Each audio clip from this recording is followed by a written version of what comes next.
धन्यवाद। प्रणाम माता जी। हरे कृष्ण।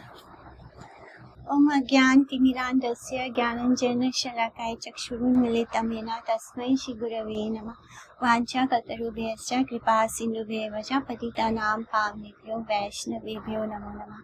जय श्री कृष्ण चैतन्य प्रभु नित्यानंद श्री अद्वैत गदाधर शिवासादि गौर भक्तवृंद। हरे कृष्ण कृष्ण कृष्ण हरे हरे, हरे राम राम राम हरे हरे।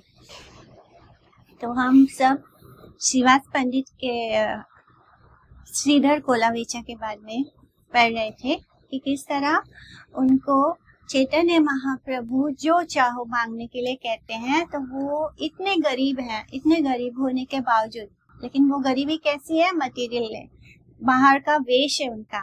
तो जो शुद्ध भक्त होते हैं वो नहीं चाहते कि कोई भी ऐसी चीज उनके पास हो जो उनके भक्ति में विघ्न डाले।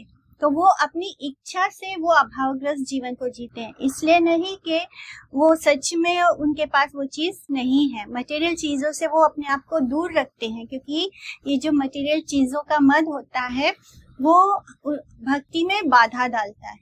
तो लेकिन जो आम मनुष्य है, जो विषय लोग होते हैं, वो क्या सोचते हैं कि ऐसे मंद भाग्य, अभावग्रस्त, त्रिगुण तड़ित, माया द्वारा आवृत और अस्थिर चित्त वाले बद्ध जीव, जो बद्ध जीव हैं, वो बाहरी परिचय में परम निपुण एवं अभिमान पूर्वक विषय मद अंध होकर वैष्णव के अति उच्च पदवी की महिमा को नहीं समझ पाते हैं। यानी जो मटेरियलिस्टिक होते हैं, जो बद्ध जीवात्माएं हैं, वो क्या है?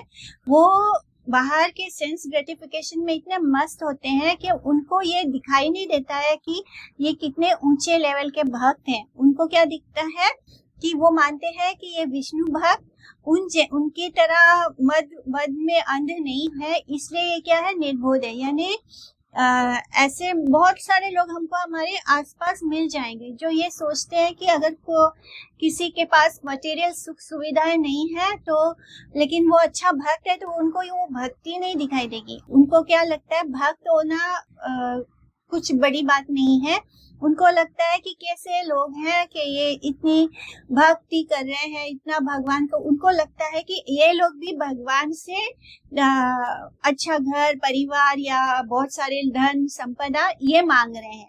जैसे वो लोग भगवान के पास इसलिए जाते हैं क्योंकि उनको मटेरियल सुख सुविधाएं चाहिए और वो भगवान से वही मांगते हैं, तो वो भक्तों को भी उसी लेवल का समझ लेते हैं। और ऐसा सोचते हुए वे वैष्णव को सम्मान का पात्र नहीं मानकर अपने से भी हीन समझते हैं। उनको लगता है कि हमको तो भगवान ने इतना धन संपदा दिया है, हम बहुत वैभवशाली जीवन जी रहे हैं, बहुत ऐश्वर्य है हमारे पास, और ये जो वैष्णव जन है जिनके पास कुछ नहीं है, जो मटेरियली हमारी दृष्टि को गरीब दिखाई दे रहे हैं, वो क्या है? उनको बहुत तुच्छ समझते हैं।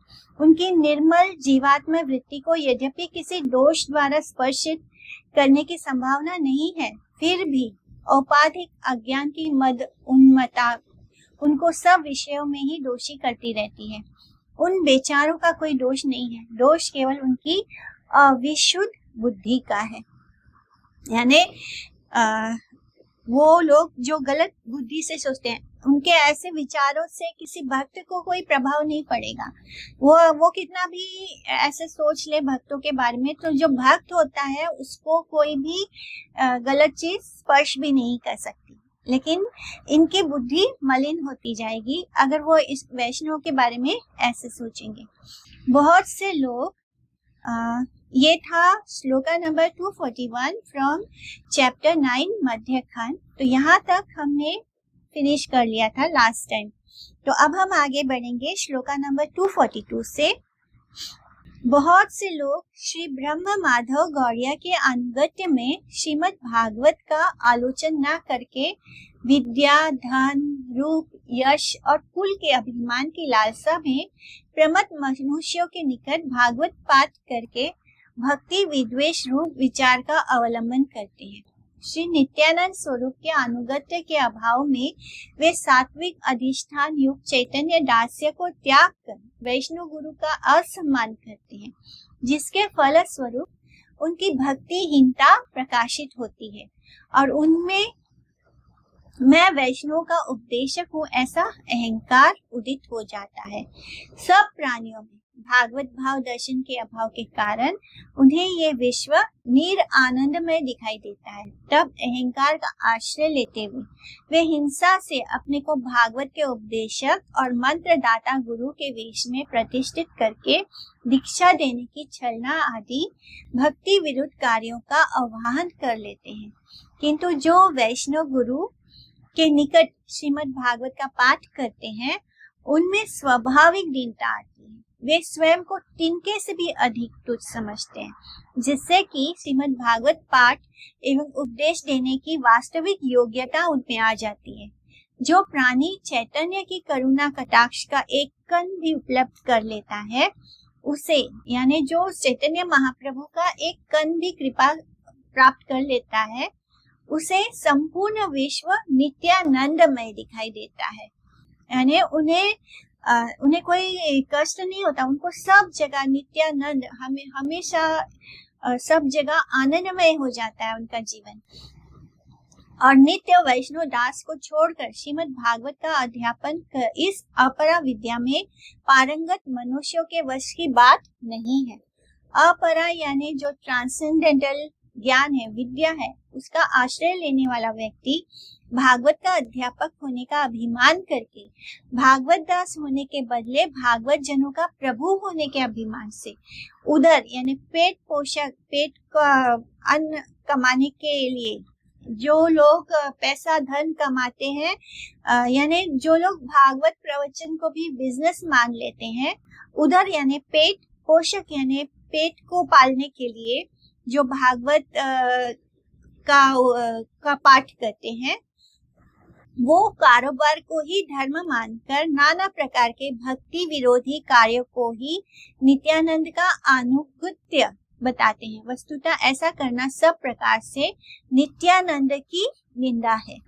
तो इसमें ये बताया गया है कि जो लोग श्री ब्रह्म माधव गौड़िया के अनुगत्य में, यानी जिसमें हम सब हैं, हम जिस संप्रदाय में है वो ब्रह्म माधव गौड़िया है, तो उनके अनुगत में रहेगा भी जो लोग श्रीमद् भागवत का आलोचन ना करके विद्या और धन रूप इसमें लगे जाते हैं, इसकी अभिमान की लालसा में जो मनुष्य होते हैं, वो क्या करते हैं, वो ऐसे लोगों के सामने भागवत पाठ करते हैं जिनके पास अच्छा खासा धन संपदा हो, तो वो धन कमाने की अभिलाषा से भागवत पाठ करते हैं। तो ऐसा करके वो अपराध करते हैं और उनको वो नित्यानंद प्रभु के स्वरूप के अनुगत्य के अभाव में क्या करते हैं, सात्विक अधिष्ठान युक्त चैतन्य दास्य को अस्वीकार कर लेते हैं। यानी एक तरह से वो चैतन्य महाप्रभु की शिक्षा को नहीं पालते हैं। जब भी हम श्रीमद् भागवत का पाठ इसलिए करते हैं क्योंकि हमें धन संपदा कमाना है, हमें नेम और फेम चाहिए, तो भागवत पाठ का लक्ष्य ये नहीं है कि हमें धन कमाना है या हमें बहुत मटेरियल चीजें चाहिए, यश चाहिए अच्छा, या अच्छा कुल में जन्म चाहिए। तो अगर कोई ये सब सोचकर भागवत पाठ करता है तो ऑब्वियसली वो अपने गुरुओं के साथ या शुद्ध ऐसे साधकों के साथ सामने नहीं पाठ करता जो जिनके मन में लालसा है प्रभु को पाने की। वो ऐसे लोगों के सामने जाकर भागवत पाठ करेगा जिनके पास बहुत ज्यादा धन संपदा हो। तो इससे क्या होगा, उस व्यक्ति की जो भक्ति है वो खत्म हो जाएगी, उसको सारा संसार कैसे लगेगा, निर आनंदमय। और जो भक्त होते हैं, जो गुरु वैष्णव के सामने भागवत पाठ करते हैं, उनको ये सारा संसार नित्य आनंदमय लगेगा। उनके लिए आनंद खत्म हो जाता है। तो आनंद खत्म हो जाता है तो वो क्या करते हैं, जो धन संपदा के लिए भागवत पाठ करते हैं, वो अपने आप को भगवान का उपदेशक मान लेते हैं। उनको लगता है कि वो अपने आप को बहुत गर्वित समझते हैं, अपने आप को मंत्र दाता गुरु मान लेते हैं और प्रतिष्ठित करके सबको दीक्षा देने का छल करते हैं। तो ऐसे जो लोग हैं वो भक्ति विरुद्ध कार्य का आह्वान कर लेते हैं।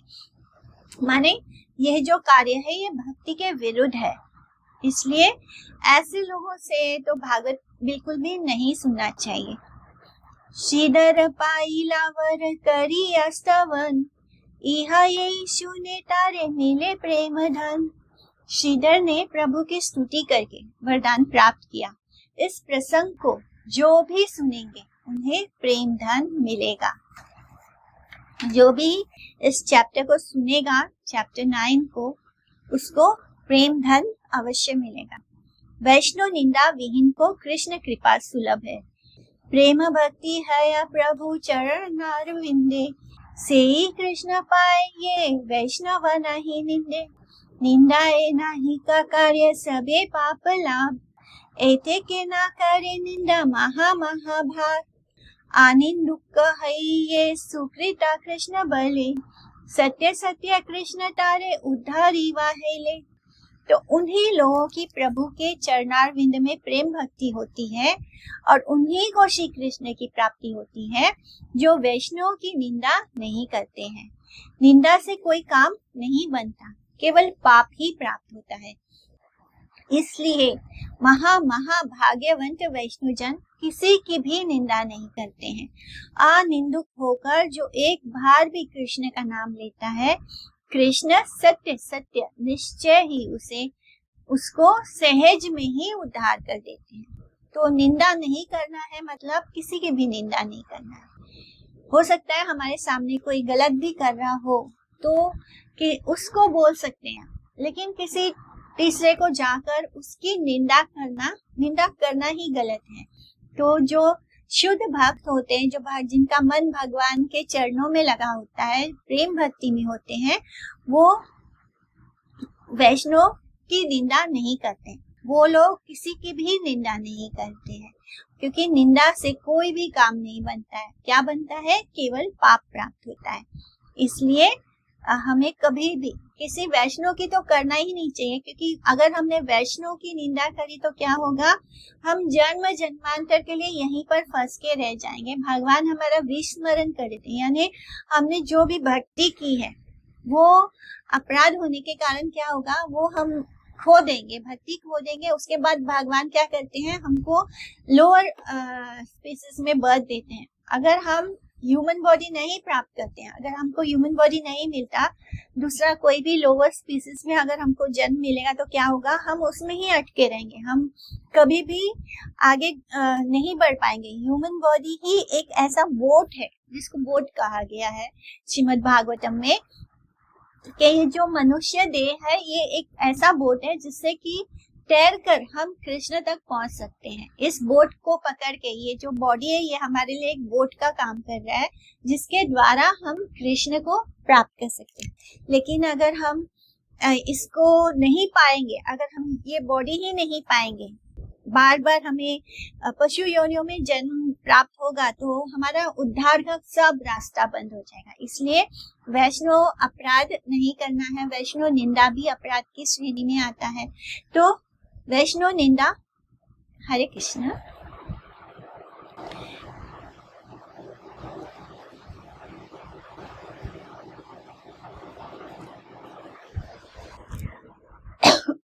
तो वैष्णव अपराध नहीं करना है।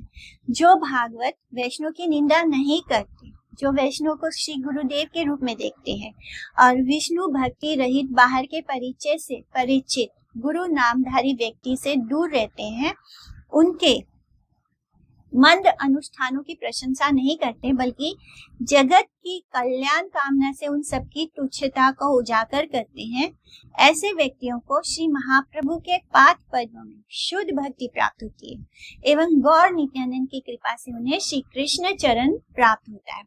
तो भागवत भक्त को कैसा होना चाहिए कि जो व्यक्ति विष्णु भक्ति के रहित है, यानी जो भक्त नहीं है, जो अभक्त है और जो इसने गुरु का आश्रय भी नहीं लिया है, ऐसे उनके मन अनुष्ठानों की प्रशंसा नहीं करनी चाहिए।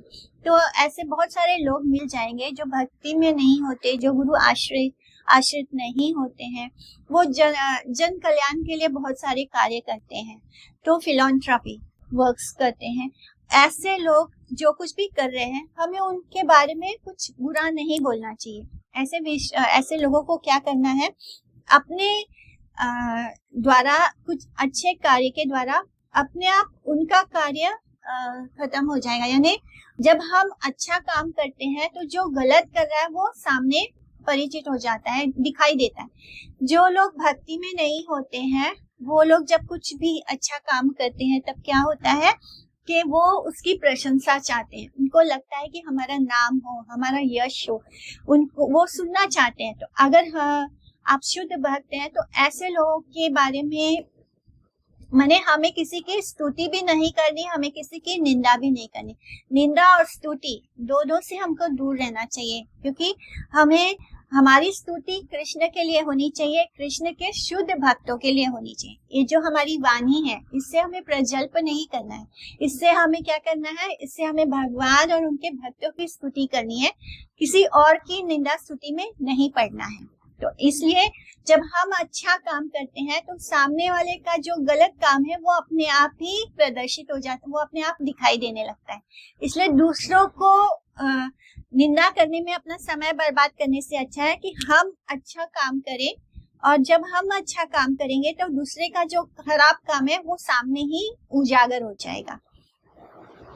भाग्यवंत वैष्णवजन विष्णु भक्ति की ही प्रशंसा करते हैं।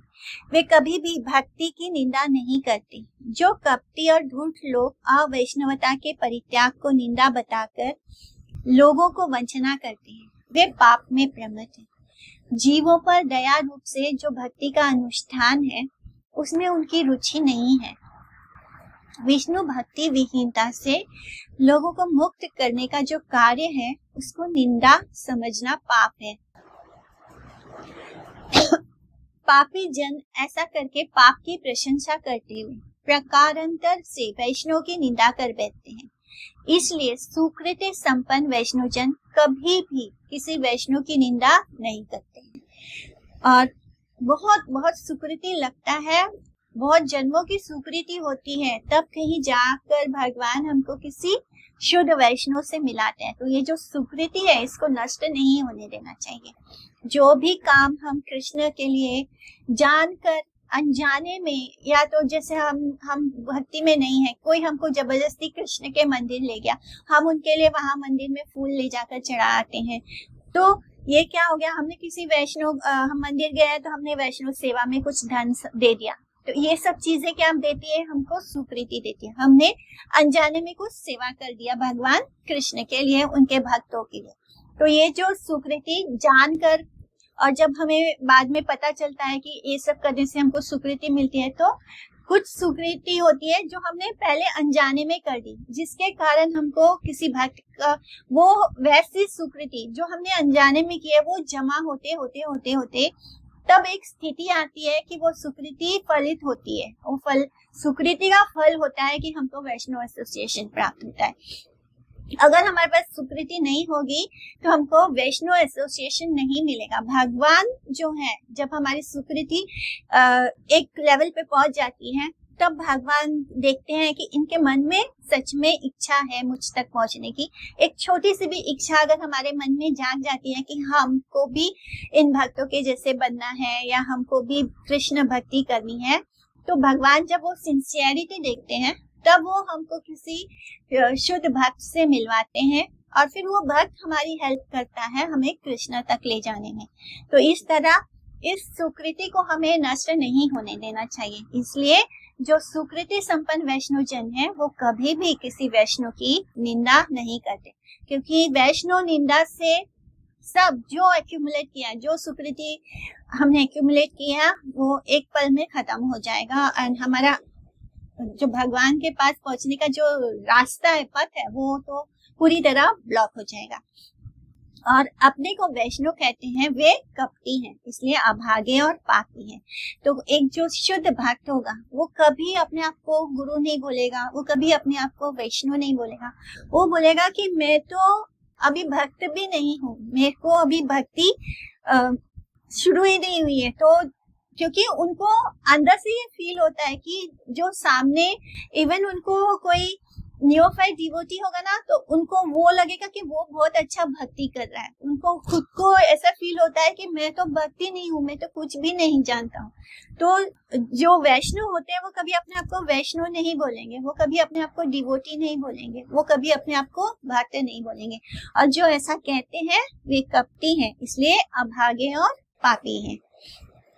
वैष्णव अपराध अर्थात साधु निंदा से बचकर जो मनुष्य निरअपराध से एक बार भी कृष्ण नाम का उच्चारण करते हैं, उनको अनायास श्री कृष्ण का अनुग्रह प्राप्त हो जाता है। तो जो हम बोलते हैं ना कि कृष्ण का प्योर नाम, शुद्ध नाम लेना है, तो वो शुद्ध नाम, एक शुद्ध नाम भी अगर हमारे मुख से निकल गया तो हमें कृष्ण प्रेम बहुत इजीली प्राप्त हो जाएगा। लेकिन वो एक शुद्ध नाम लेने के पहले हमको बड़े प्रोसेस से गुजरना पड़ता है, क्योंकि एकदम से स्टार्टिंग में हमारे अंदर कृष्ण प्रेम नहीं होता है। कृष्ण प्रेम नहीं होने के कारण हम बोलते हैं कि हमको इतने राउंड्स करने चाहिए, 16 माला जप करना है, तो हम गिन गिन के नाम ले रहे हैं भगवान का। बहुत सारे जो लोग भक्ति में नहीं होते वो क्या बोलते हैं, वो हमें बहुत ज्ञान देने की कोशिश करते हैं। वो बोलते हैं कि कोई भगवान का नाम गिन गिन के लेता है, ये सब गलत है, बहुत बहुत कुछ बोला जाता है। तो ये सभी वैष्णव अपराध हो जाता है,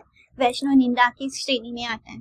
तो हम इसलिए नाम गिन गिन के ले रहे हैं क्योंकि अभी हमारे अंदर कोई प्रेम नहीं है भगवान के लिए। ऐसा नहीं है कि हम कृष्ण नाम सुनकर हमारे आंखों से आंसू झरझर बहने लगेंगे। हम अभी भी अगर मंदिर जाकर हमारी आंखों से आंसू निकलते हैं देवी के सामने खड़े होकर, कहीं ना कहीं हृदय में वो पीछे हमने जो दर्द भोगा है, जो इस मटेरियल लाइफ में हमने जो तकलीफ पीड़ा भोगी है, उसके बारे में सोचकर आंसू आते हैं। अभी भी हम शुद्ध भक्त नहीं हैं। शुद्ध भक्त होगा तो उसके मुख से कृष्ण बोलना भी उसके लिए दुर्भर कठिन होगा। यहाँ तक कि वो राधा नाम भी नहीं ले सकता, कृष्ण नाम भी नहीं ले सकता। ये प्रेम की स्थिति होती है कि नाम लेना भी कठिन हो जाता है कि आप ऐसे भाव में चले जाएंगे कि वो मुख से निकल नहीं पाएगा। तो अभी तो हमारी ऐसी स्थिति नहीं है, इसलिए हमको 16 माला करना ही चाहिए। बिकॉज ये गुरुजनों ने हमारे लिए ऐसे करके रखा है जिससे कि धीरे धीरे ये जो नाम है, ये नाम ही हमारे अंदर की सारी गंदगी को बाहर करेगा। एंड द मोमेंट वो हमारा हार्ट जो है वो क्लीन हो जाएगा तो अपने आप ही शुद्ध नाम निकलेगा। इसलिए शुद्ध नाम आने के पहले तो हमें ये करते ही रहना है। और इसलिए इन सब से बचने का सबसे बेस्ट है कि हमें किसी की भी निंदा नहीं करनी है। जब निंदा किसी की नहीं करेंगे तो साधु निंदा भी अपने आप नहीं होगा, बिकॉज गलती से भी कोई वैष्णव अपराध नहीं बनेगा। इसलिए साधु निंदा से बचकर मनुष्य को निरअपराध एक भी बार कृष्ण नाम का उच्चारण करते हैं तो उनको अनायास बहुत इजीली कृष्ण का अनुग्रह प्राप्त हो जाता है एवं वो माइक बुद्धिहीनता से परित्राण पा जाते हैं। तो जो मटेरियल हमारी बुद्धि है जो हमको संसार में बांध कर रखती है, उससे हम मुक्त हो जाते हैं। श्री गौर नित्यानंद की सेवा के बिना किसी के लिए भी वैष्णव का दास्य पाना संभव नहीं है। तो जो जब तक हम श्री गौर निताई के सेवा ने हम उनको सरेंडर नहीं करते, तब तक वैष्णव का दास्य बनना हमारे लिए संभव नहीं है। खुद को दास मानना ही हमारे लिए बड़ा कठिन होता है ये काम। इसलिए बहुत सारे लोग भक्ति में आकर भी अपने आप को ही गुरु मानना शुरू कर देते हैं। उनको लगता है वो सबके गुरु हैं और वो सबको वो चाहते हैं कि लोग उनको सम्मान करें, उनके चरण स्पर्श करें। तो ये सब जो है ये हमारे अंदर का दंभ और अहंकार है। मतलब अभी तक हमारे अंदर भगवान का दास बनने की इच्छा नहीं जागी है। तो भगवान और उनके भक्तों का जो दास है वो तभी पॉसिबल है जब हम पर श्री गौर प्रभु और नित्यानंद प्रभु की कृपा होगी, जब हम उनकी सेवा करेंगे। वैष्णवेरा पाए मोर एही नमस्कार, श्री चैतन्य नित्यानंद हाउ का प्राण मोर, श्री कृष्ण चैतन्य नित्यानंद चांद जान, वृंदावन दास तछु पद युगे गान। वैष्णव के चरणों में मेरा यहाँ निवेदन है कि श्री चैतन्य चंद्र एवं नित्यानंद मेरे प्राण हो। श्री कृष्ण चैतन्य और नित्यानंद चांद जिनके जीवन है वे वृंदावन दास ठाकुर उनके युगल श्री चरणों में उनकी महिमा का गान कर रहे हैं। तो यहाँ पर 9th चैप्टर कंप्लीट होता है। इति श्री चैतन्य भागवते मध्य खंडे श्रीधर चरित्र वर्णनम नाम नवमो अध्याय इति नवम अध्याय का गौड़ीय भाष्य समाप्त होता है। अब हम पहुंचते हैं 10th अध्याय 10th चैप्टर। इसका कथासार सुन लेते हैं, बस अभी 10 मिनट है।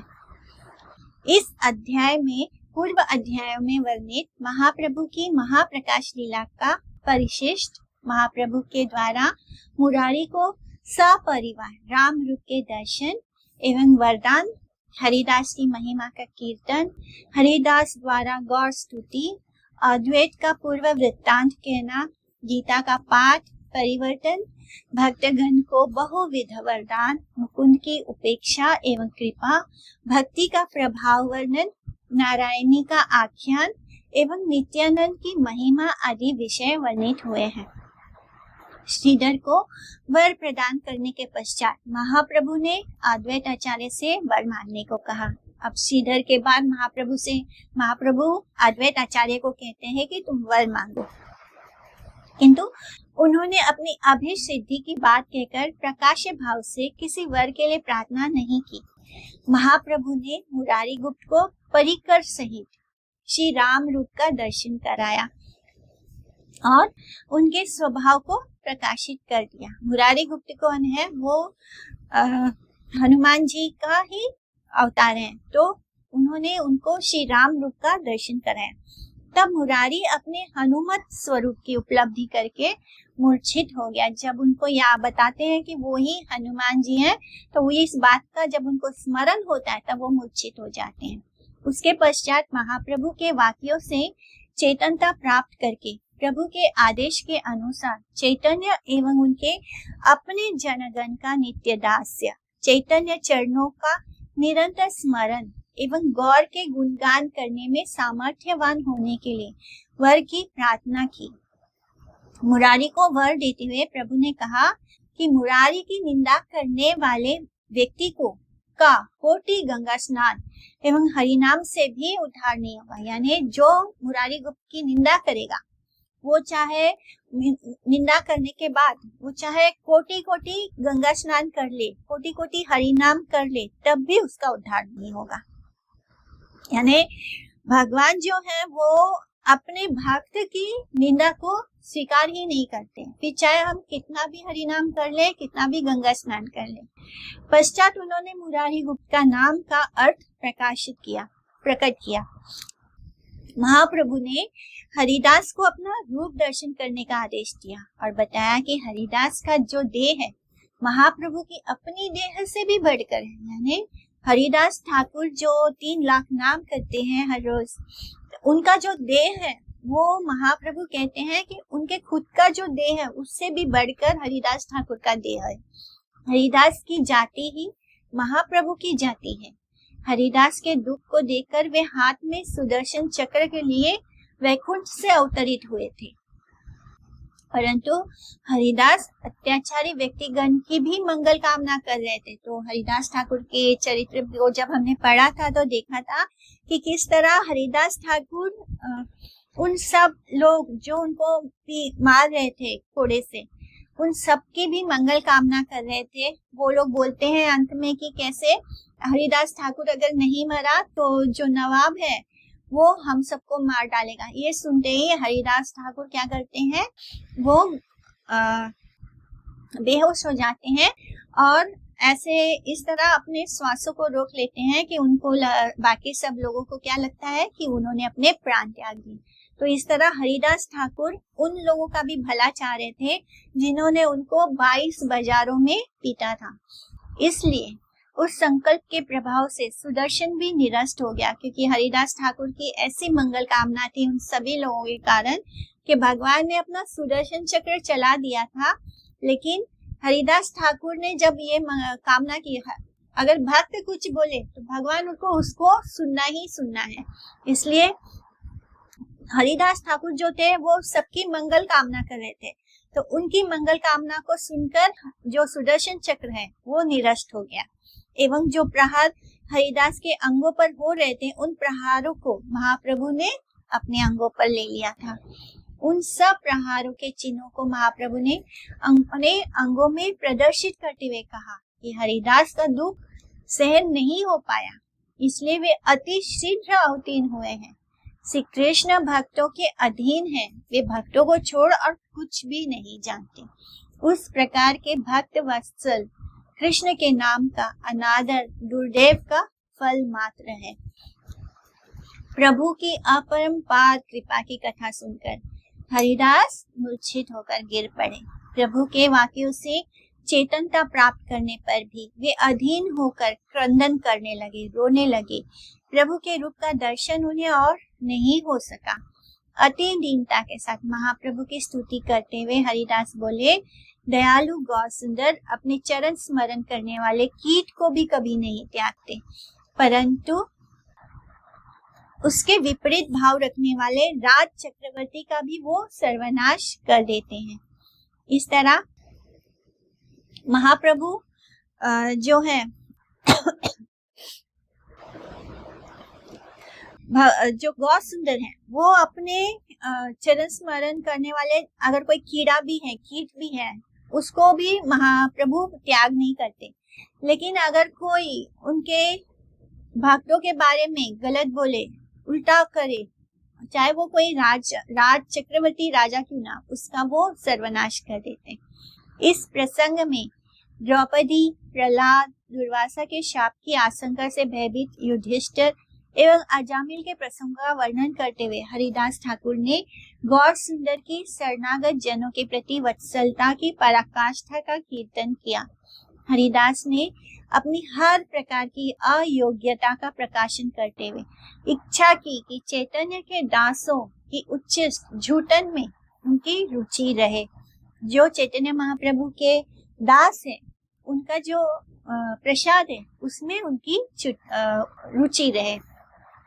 जो भगवान प्रसाद ग्रहण करते हैं, माने भगवान जब नैवेद्य ग्रहण करते हैं तो वो क्या होता है, भगवान का जूठा जो होता है वो प्रसाद होता है। वही भगवान का जो प्रसाद जब उनके दास, उनके जो शुद्ध भक्त ग्रहण करते हैं, वो क्या हो जाता है, वो महाप्रसाद हो जाता है। तो हम सबको उस महाप्रसाद की कामना करनी चाहिए। वही जन्म जन्म में उनका एकमात्र साधन भजन हो। वह महाप्रभु की कृपा उनको भक्त के घर में कुत्ता बनकर रखे। बस ऐसे वर के लिए हरिदास ने प्रार्थना की कि वो महाप्रभु की यही कृपा चाहिए कि उनके किसी शुद्ध भक्त के घर में वो कुत्ता बनकर रहे।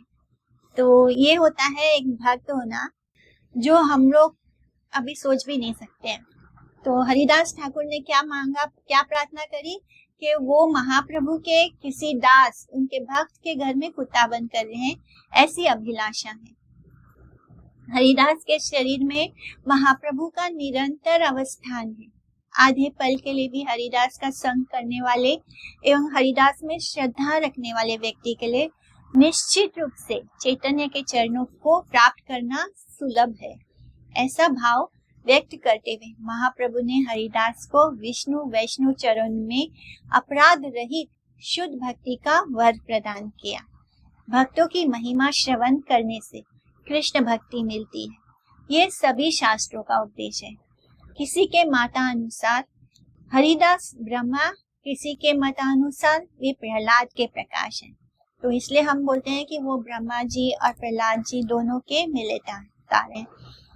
उनका संग ब्रह्मा शिव आदि के लिए भी वांछनीय है, यानी ब्रह्मा जी और शिव जी भी चाहते हैं कि उनको हरिदास ठाकुर का संग प्राप्त हो।